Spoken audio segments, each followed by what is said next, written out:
Hey guys, welcome to the RotoPros MLB pre-lock show for Tuesday night. We have almost every team on the slate. Actually, every team is in action today, but the Indians-White Sox game is not on the main slate for Draftkings. Earlier start there. So 14 games to break down. And pitching, I think, is pretty easy tonight. There's a lot of very strong value there. Danny Duffy is the one that's drawing the most attention, and I still think Duffy is a good play, but the more I look at this slate, the less I want to use him. And I think it's because there's enough value on offense that there's just salary to pay up for better pitchers. So Duffy probably has the best game tonight, dollar for dollar, but I think just from a lineup construction standpoint, it makes more sense to use pitchers who are much safer, should score more points than Duffy by a lot. They cost more, but some of these offenses are a lot cheaper than it kind of seemed like when plugging them into lineups. So starting on the high end, I think Kenta Maeda is the best pitching play, or the pitcher who should do the best of anyone tonight. He is fairly expensive, but the Phillies offense really is not very good, and Maeda is having just an incredible season. I mean, I think people don't realize how good Kenta Maeda has been and how good he's been in previous years, but he is pitching as well as he kind of ever has. The matchup against the Phillies is an easy one. They rank 20th in WRC plus at 94, and they're also striking out 26.4% of the time against right-handed pitching, which I think is now the highest of any team. The Padres are at 26.6, so just a couple percentage points lower than the Padres. It's the second highest strikeout rate of any team against right-handed pitching. And Kenta Maeda is striking out almost 12 batters per 9 innings. Last year he was in the 9s. The year before that he was in the 9s. But Maeda is kind of just doing everything better this year. He's throwing more first pitch strikes. He's getting more swinging strikes.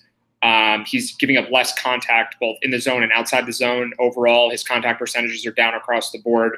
So I think Maeda is by far the best pitcher of anyone that's going tonight, maybe outside of Charlie Morton, but obviously a much easier matchup than Morton has. Morton is facing the Yankees in Yankee Stadium. Maeda has a home game against the Phillies. So looking at the line movement for this too, the Dodgers have moved from minus 140 to minus 175 now, and that's even with most of the bets actually coming on Philly, despite them being an underdog. So 65% of the bets right now are on the Phillies as an underdog, and still the line has kind of moved a massive amount towards the Dodgers. And the over-under for the game has actually dropped a little bit too. The public is fairly split on the over and under, but the total opened at 7.5, and it's now kind of around 7, somewhere between 7 and 7.5. So it has dropped a little bit. So that's notable also. Reese Hoskins, I think, is in the lineup. We actually don't have a Phillies lineup yet. He may not be playing. I think that could be part of it. But either way, Hoskins does strike out a lot, and he's a right-handed hitter, so it's not as big of a deal for Maeda. Either way, I think Kenta Maeda is a really strong play at 10,800. But if Hoskins is out, then that's an additional boost for him. So he's the pitcher I'm actually targeting the most, because I think we can kind of fit not whatever offense we want, but the offenses I do like are actually cheap enough where it kind of works. The Coors Field game actually really isn't even that expensive to stack. So Maeda with Duffy, I think will be my highest owned pitching combination. Duffy is cheap enough that it saves you salary kind of for whoever you want, but I still think Tyson Ross is a good play, and I think you can make combinations of Maeda with Tyson Ross. It's 20K total to combine them, which is a fairly expensive combination, but again, the Rockies don't cost that much, and if you just kind of leave Blackmon or Arenado out of some of the lineups, then they fit in really easily. I think you actually can make Rocky stacks that do include both of them with both Ross and Maeda in there. You just kind of need cheaper plugs. But it's really not that hard to do on a slate like this. Probably need to leave Trevor Story off of those stacks, but I'm fine with that also against righties. Story is much better against lefties. But I'll get into offense after wrapping up this pitching part, I guess. So Maeda, Ross, and Duffy are my 3 favorite pitchers tonight. And then there are a bunch of other kind of like fringy options I think the best of those fringe choices is Dan Straily, who is kind of just mediocre, maybe a little below average, but he is a lot better against righties. And the notable boost for him tonight is that Franchy Cordero went on the DL. Like I said, the Padres strike out the most of any team against right-handed pitching. And Franchy Cordero is he's one of their only left-handed hitters they have a few, they're kind of okay hitters. Eric Hosmer, Travis Jankowski, and then Cordero. Rafi Lopez has been starting at catcher. He bats left-handed. But there are a lot of righties in that lineup now with Cordero out. We got Perella, Villanueva, either Franmil Reyes or Hunter Renfroe. And then Freddie Galvis is a switch hitter, actually, but he's bad against everybody. And Manny Margot in the pitcher spot. So it's not a very imposing lineup. The numbers bear that out. The Padres have been one of the worst offenses in baseball this year, especially against righties and especially in terms of strikeouts. So I think Straily is a fine play at 6,300. He's my fourth favorite pitcher. And then the other pitchers that kind of just missed the cut for me, Nick Kingham, I think, is just a little bit expensive at 7,800 against the Cubs. It's not an easy matchup. The Cubs offense is one of the better ones in baseball, and I think that these other guys are just in better spots facing much weaker offenses. Michael Fulmer, kind of the same thing. I think he has a pretty high floor, but I don't think there's a ton of upside in Fulmer against the Angels, who are a good offense and don't strike out that much. And then we have Luis Castillo seemingly gets a boost with Paul Goldschmidt out. The reason I say seemingly is that Goldschmidt has been awful this year overall, and especially against righties. And Luis Castillo is a lot worse against lefties. So I'm not even sure if Goldschmidt being out really is even a good thing for Castillo, which is weird to say because Goldschmidt has historically been the Diamondbacks' best hitter. AJ Pollock is on the DL, but again, he's also right-handed. And this Diamondbacks lineup tonight is very left-hand heavy. The first 5 hitters in the order and 6 of the first 7 will be batting from the left side of the plate. Jake Lamb being in there definitely hurts. So I think Castillo is going to have a hard time getting strikeouts tonight. I don't think he's going to get hit around too much or anything. Most of these hitters are not that good, although Lamb and Peralta definitely are good left-handed hitters. But Gerard Dyson, Kettle Marte, Daniel Descalso, Alex Avila, nothing really to worry about too much there. But Castillo at 8,000, I think is just there's maybe a little bit of value in the price tag, but I think the combination of Straley's slightly worse ability. I mean, he is worse than Castillo by a decent amount, but he does face probably a worse offense, and he's a lot cheaper. So I just prefer Straily to Castillo, mostly because of the price drop. And then I'd rather just pay for Tyson Ross compared to Castillo, who has a much easier matchup at home against the Marlins. He's only $1,200 more expensive than Castillo, which is significant, but it's also a home game for Ross. And even with the humidor in Arizona, it still, I think, plays like a hitter's park. It's really hard to say, though. It's a very strange season for Arizona. But I think Castillo is an okay play. I just don't really – I think there are better plays, basically, is what it comes down to. And then kind of looking elsewhere, there really isn't anyone else that I think is worth talking about too much. I think it's kind of a good spot for Dylan Bundy because the Nationals offense is definitely overrated. They're kind of just a middle-of-the-pack offense that is sometimes regarded as an elite offense, but there are just better pitching values, and Bundy is up to 9,500. Rick Porcello gets to face a Blue Jays lineup without Josh Donaldson, but I think I just strongly prefer Kenta Maeda because I think he's better, and even without Donaldson, the Blue Jays offense is still a lot better than the Phillies offense. And it's a National League game for Maeda compared to an American League game for Porcello. And I think Tyson Ross, just because he's facing the Marlins, is better play than Porcello too. Is there anyone else worth mentioning? Let's see. I think that's probably it. Zach Gobley is pretty expensive.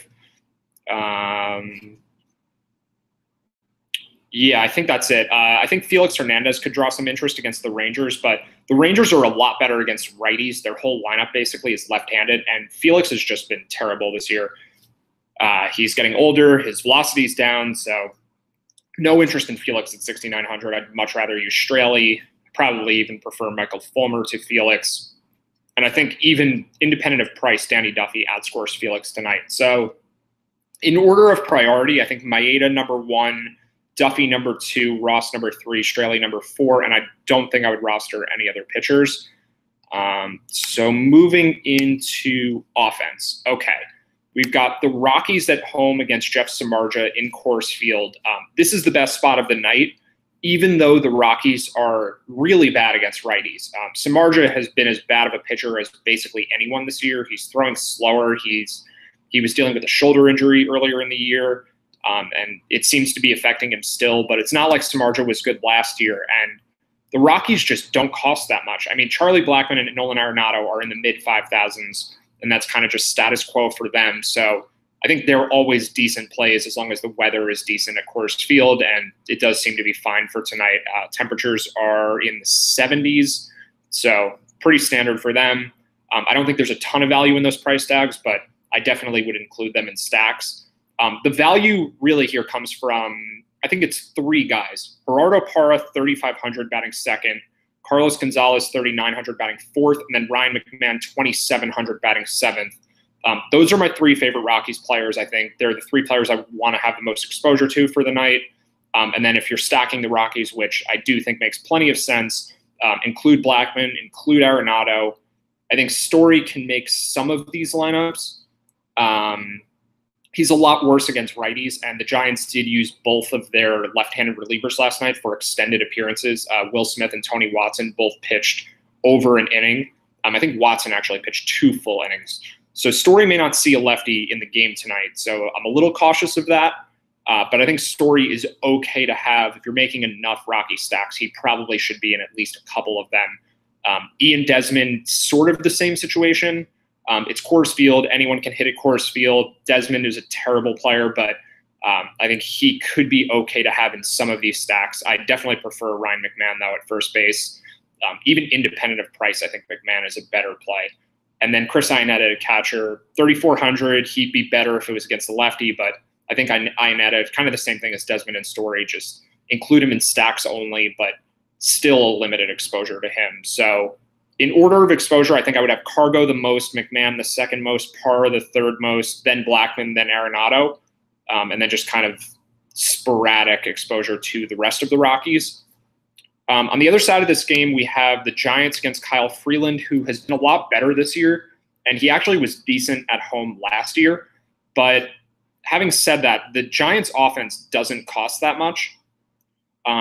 We don't have their lineup yet, but just looking at their projected lineup, I mean, McCutchen is 3,700 at Coors Field against a lefty.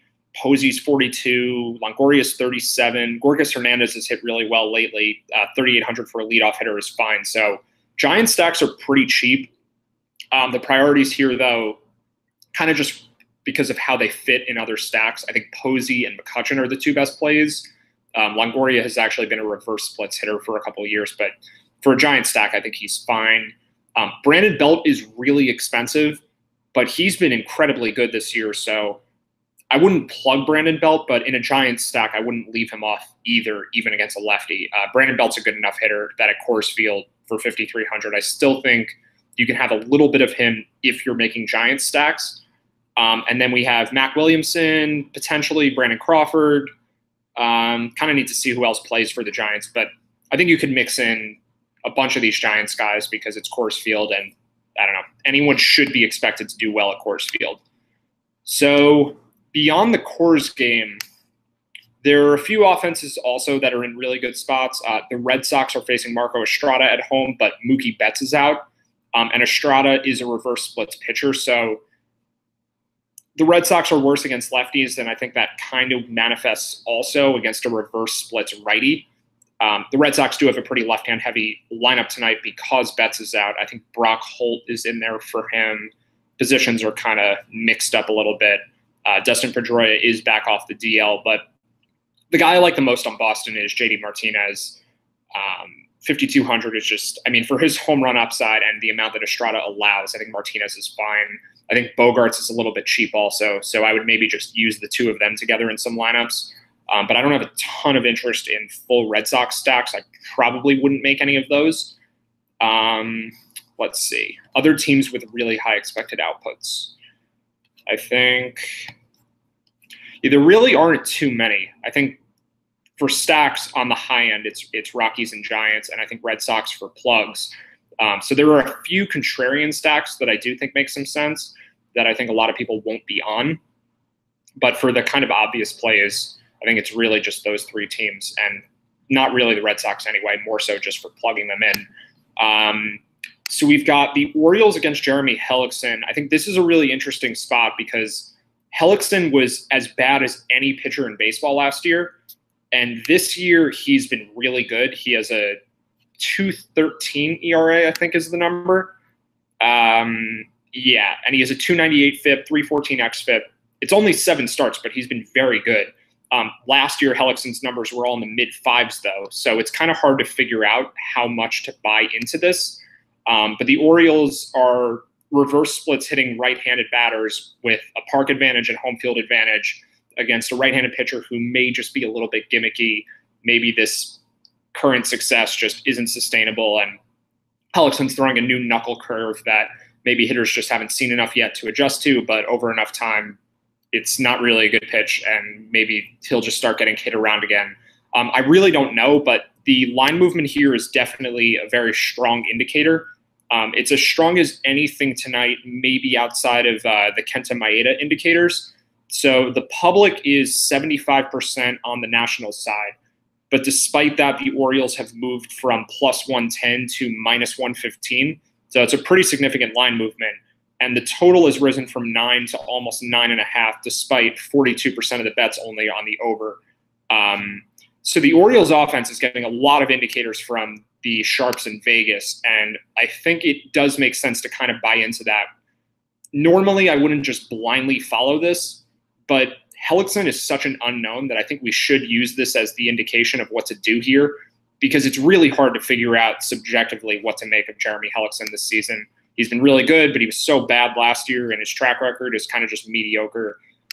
So I have some interest in Orioles stacks. I think Manny Machado is a good plug to pay up for, just because Manny Machado kind of makes sense in any matchup against anyone. There really aren't shortstops that can hit like he can, and Carlos Correa isn't playing tonight. So there are not a lot of shortstops that are viable options. I think Machado is the best one to use. Bogart's for a bit cheaper, but certainly Machado in Orioles stacks. And the rest of the Orioles are very, very cheap. Scope is the most expensive remaining Orioles hitter at $3,700. So you can make some pretty cheap Orioles stacks, even with Machado being $5,200. So I would have a couple of those. And then I think there's upside for the Angels against Fulmer just because of how bad the Tigers' bullpen is. Fulmer himself may not give up that many runs, but the bullpen is bad enough that the Angels could still maybe score 3 or 4 against Fulmer and score another 5+ against the Tigers relievers. And Mike Trout is the only Angels player priced over $4,000. $3,200 for Cozart is really cheap. $3,500 for Upton is a very, very low price tag. So I do have some interest in the Angels. Let's see. I mentioned the Cardinals last night, but their lineup just looks really bad. So even as with Zach Davies being as bad as I think he is, we don't have Tyler O'Neill playing. We don't have Jose Martinez playing, which is probably the biggest thing. Paul DeJong is on the DL. Yadier Molina is on the DL. Dexter Fowler is not in the lineup. So, I mean, Carpenter's a good plug batting leadoff at $3,800. And I guess Tommy Pham is an okay play at $4,700. I do like Marcell Ozuna at $3,200, but I don't have interest in Cardinals stacks anymore. I think just Carpenter and Ozuna really are the only guys I would end up using. And I think Ozuna, I'd probably rather just use guys like Justin Upton and Gerardo Parra, Andrew McCutchen, Carlos Gonzalez. So I may only end up with Carpenter from the Cardinals. It's a lot of negative line movement too, and I think it's just because their lineup looks so bad, but it's also maybe because we are definitely due for a Josh Hader appearance. He hasn't pitched in 4 days, and if this game is close late in the game, I think there's a very good chance that Hader pitches tonight, so that is a massive problem for the Cardinals offense. So I have very limited interest in the Cardinals. The Brewers offense, I think, is interesting on the other side of this game. They're just kind of expensive, but Michael Wacha is really overrated, I think. He's throwing first pitch strikes the lowest percentage of any starting pitcher in baseball this year at just about 50%. And his peripherals are a lot worse than his ERA. The Brewers steal a ton of bases, so the walks may help them more than they help other teams, and it is a hitter's park. But everyone's kind of priced in the mid to high 4,000s, so I don't like them all that much. If they fit, though, I think they make sense for plugs. Maybe one Brewer stack makes sense. But there are probably just better spots tonight. And then the last team that I want to mention here is actually there are a couple more, but the interesting spot I think is the Twins against Danny Duffy. Duffy could have a lot of ownership tonight, and the Twins are not expensive against him. Duffy has certainly been really, really bad this year.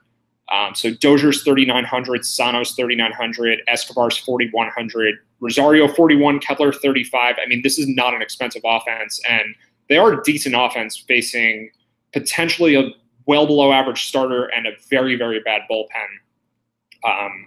So I think it's worth having some exposure to the Twins in the lineups where you're not using Duffy, especially if Duffy's going to have a lot of ownership. But that bullpen in Kansas City is so bad that Duffy could pitch well in Twin stacks, could still end up doing well late in the game. And then the last game that I think is interesting is the Mariners-Rangers game. It's hard to say too much about it right now because we don't have lineups for either team yet. But assuming Gene Segura is back, the only guy that's missing now for the Mariners is Robinson Cano. Nelson Cruz is healthy. Mitch Haniger's healthy. They have Denard Span now. They don't have D. Gordon, but he is not a good hitter anyway. Denard Span might actually be an upgrade over D. Gordon. So against Austin Biebensturks, who we targeted last time out because he is as bad as any starting pitcher, that's a good spot for the Mariners. And then, like I said, Felix Hernandez has been terrible this year. The Rangers are a lot better against righties. So I think the Rangers make some sense as a stack, and they are really, really cheap. Joey Gallo's priced under 4,000. So I think as a contrarian play, the Rangers are a good stack too. For the most part, though, I think it's the Rockies tonight and just kind of have a little bit of each of these other teams. And I think that's pretty much it. Hopefully we get some lineups soon before lock. The Giants still haven't put out a lineup. The Mariners and Rangers haven't. The Phillies haven't yet for Kenta Maeda, if he's going to have to face Reese Hoskins or not. But I think I like Maeda in not every lineup, but he'll be my highest owned pitcher regardless. So that's going to do it, unless anyone has questions.